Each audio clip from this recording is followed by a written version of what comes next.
this is leading edge stuff, and the nation is really kind of watching this close.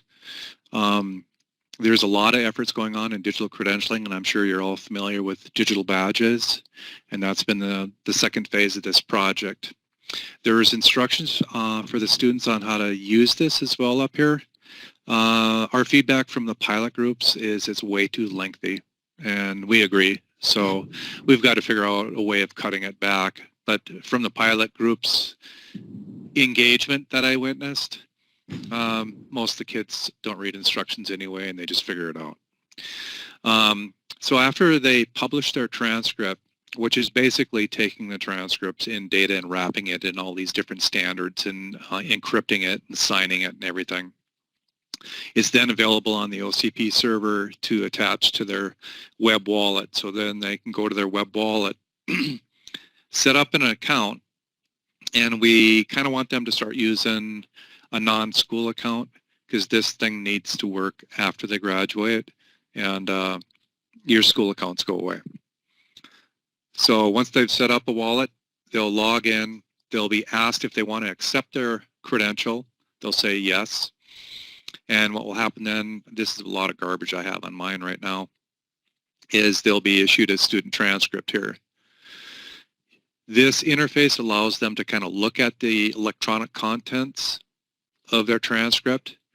The details here on the transcript are an engineer's version of viewing the data, and it will be simplified for the end users down the road, because most end users really don't want to know what's going on in the verification process where you verify the data on the transcript itself, or the proof, or the comprehensive learner record. The comprehensive learner record you'll probably hear a lot more of. It's becoming, well, it is a standard, IMS global standard for containing assertions and competency framework entries. So this is the full transcript. You'll notice all the components of the transcript. Eventually, a student would be able to just share off a single course if they wanted to. At that point, it's not an official high school transcript anymore. But if an employer is only asking for your welding courses, you don't have to send your entire transcript down the road.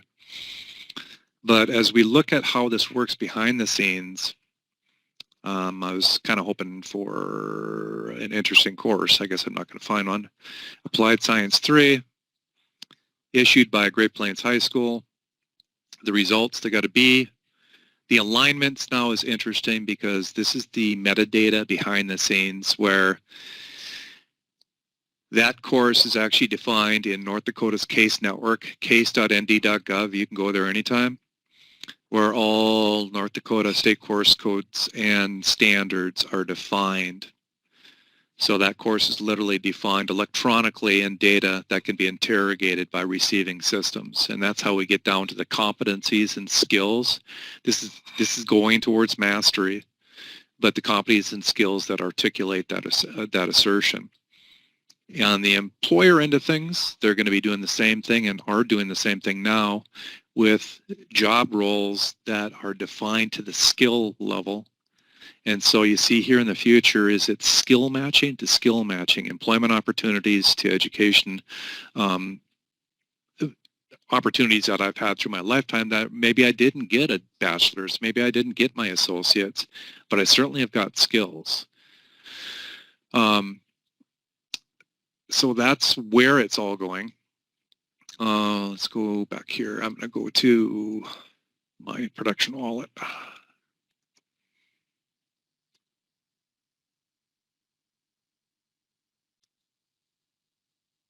So another thing that we've plugged into is open badges.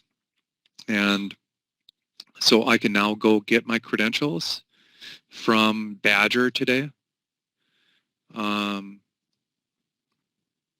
I'm just going to establish a new one.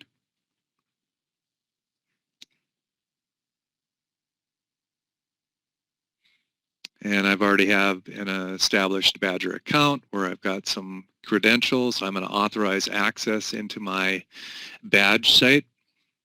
And so here's all the badges I have issued on Badger. I'll select one or many of them.